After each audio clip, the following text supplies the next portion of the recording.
What is up, everybody? Welcome back. Doubling down with Colin Sheehan. It is Breeders' Cup week, and we are so excited to be talking about this. I'm so happy to have all these great friends on Twitter who we have just been messaging back and forth with all of these. Like every race is Christmas, right, Keith? That's right. Yes. Thank you, Colin, for having me, especially this week. Diving into these, Grade 1 races and Breeders' Cup weekend. You really can't ask much more than for a horse player.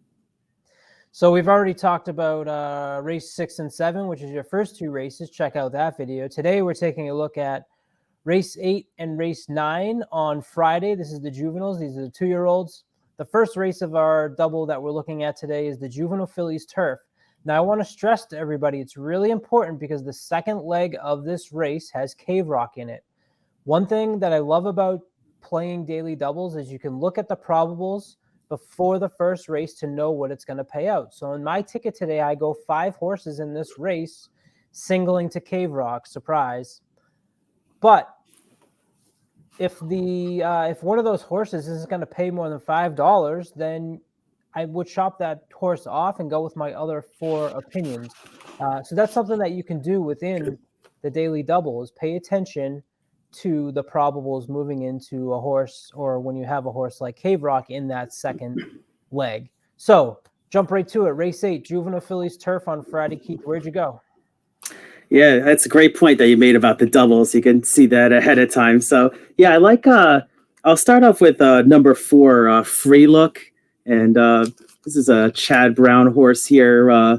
Obviously, super performance on the turf at Saratoga on September 4th. And, this is, the daughter of Tappet. And, I just saw the last race. I've watched this replay because there's a lot of horses coming out of that last one, Miss Grillo. And that was a yielding turf. We're not going to have a yielding turf according to the weather this weekend. So I'm hoping, I know it's 5-1 morning line. And this was, the third place runner there in that race. I just think, with the connections and you get Pratt and I just like, what I see here with the consistent works and, with Chad Brown at 5-1 with Pratt, I'll start off there. Yeah, Free Look was the last horse off my ticket. We don't have any of the same ones. So hopefully one of us gets through this first leg. But unfortunately, for one of the first times, one of us will not be going through, and we'll be relying on the other one if we're going to hit again on doubling down. My top pick was the number 9, the Light. Dominating effort last out at Keeneland. Last out was a grade 2 win. And what I love, and sometimes I'm a sucker for this stuff, is in the comment section, I noticed a comment that I don't normally see, which was ears pricked and kicked away. To me, that is something that I would definitely like. And especially at a 6-1 price, I will take my shot there with the Light, with Luis Saez aboard. I do recognize that outside post is going to be tough, but I'm going to go with the Light. Who is the second horse on your ticket? Yeah, that's good. I do like Be Your Best coming out of the same Miss Grillo grade 2 race there. Again, that was a yielding turf. Now, this is a...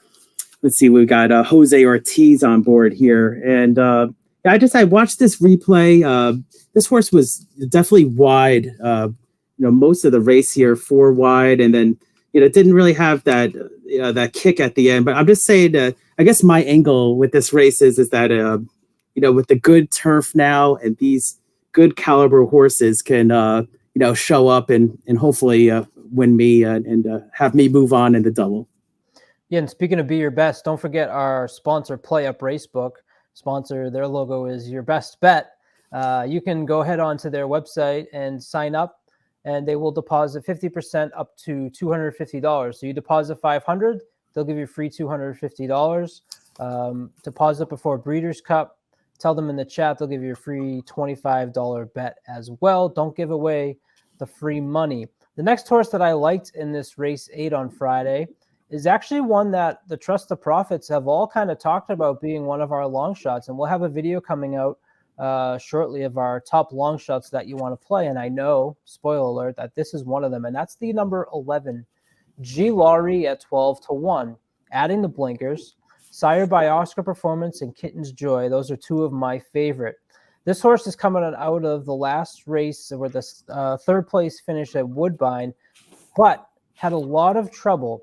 And it's important to remember that the race up at Woodbine was the same race that Pizza Bianca came out of last year, who was your winner in this race.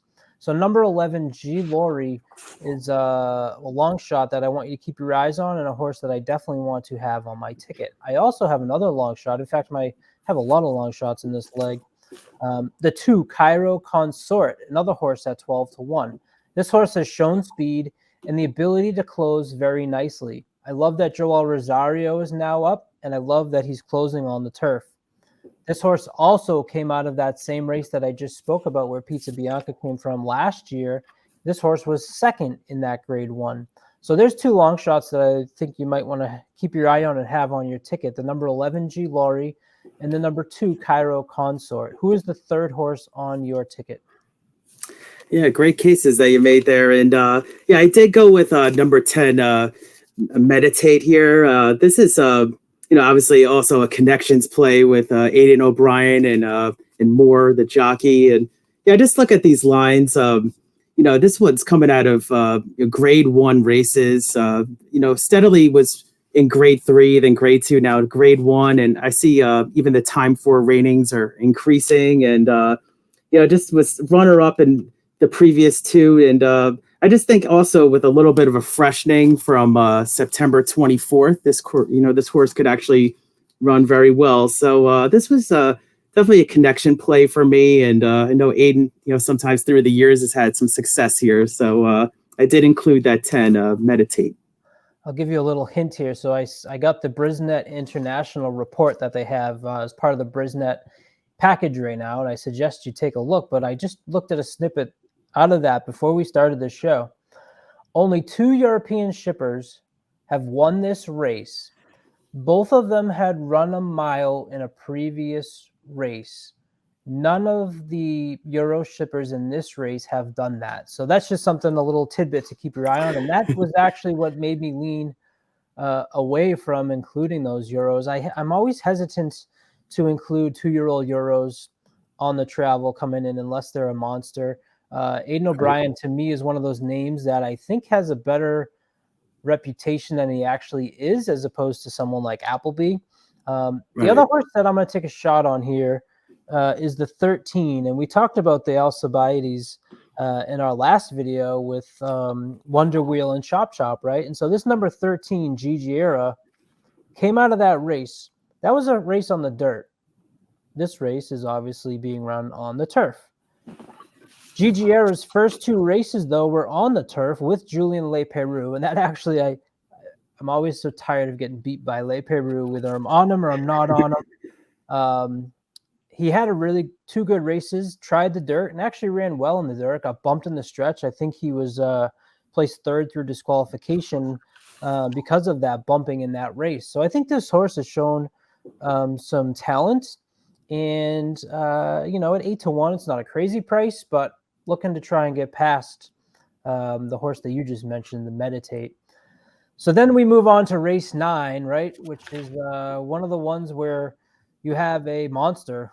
The 3 Cave Rock. There's kind of 3 monsters that we're hearing about this Breeders' Cup weekend, right? It's Flightline, Golden Pal, and Cave Rock. And those are probably the 3 that you're kind of really fighting for who will be the biggest favorite. I actually had to do a video of a case against Cave Rock, and it was really difficult for me to find reasons to not play Cave Rock. He's 4-5. He's been dominant in all 3 of his starts. I think he's hard to play against. This isn't the type of horse I like to play, a 2-year-old in a race going against some really strong talent. If I wasn't singling Cave Rock, I was impressed with Blazing Sevens, and I was impressed with Verifying. Those are kind of the 2 that I was considering. But like I said, pay attention to those probables so that you know what you're going to be getting paid with Cave Rock, and chop off some of those other horses, maybe chop off the 13 in my first leg. But you did not single Cave Rock. Where else did you go? Yeah, of course. So I did include Cave Rock, and I did include definitely a price here, from the Forte and Loggins, race there. And I did go with number 8, Lost Ark. And, I watched the replay several times of this. Many horses, big fields, and of course, all the saddle cloths were all the same colors. So I had to really watch that, Over a and lot. over and over again. So that I finally picked up that the jockey actually had black, on. So I did locate that, and I watched this, and this horse had a lot of trouble. I know it was far back. I'm just predicting maybe if there's going to be upfront speed. Now, this one really steadied and checked, it says, but I watched. I mean, this horse was bumped and almost, it was definitely a few times that it was bothered. Now, I just thought I could include that one if there was a lot of speed. Now, I thought it was interesting that National Treasure, the other Bob Baffert, was adding blinkers. I just thought that was a interesting angle there. And we know that Baffert adding blinkers is an angle itself. And, you wouldn't think that it would actually ever challenge Cave Rock on the front. But, you never know in these Breeder Cup races. So, maybe if there's a speed, obviously Cave Rock I'm including. And I know Forte will probably be there too. But I wanted to, spice it up with a little price there. So I am going to include number 8, Lost Ark. I love it. And if you guys watch me on the show, I usually don't like singling favorites like this, but I think Cave Rock is much the best. 3 races, 3 Brisnet speed figures, all over 104. That's pretty impressive in my books. And I'm going to try to find that price in the earlier leg. Thanks for doing this, Keith. Stick around because we are coming back with the race 9 and 10, which will start off with Cave Rock again. So I think we've already given some of it, but maybe people won't see the beginning of that. And that is where we will find us next on Trust the Profits YouTube. Thank you so much, everybody, for joining us. Trust the Profits Breeders' Cup coverage is brought to you by PlayUp Racebook, the most horse player-friendly racebook in the industry. PlayUp Racebook is always your best bet.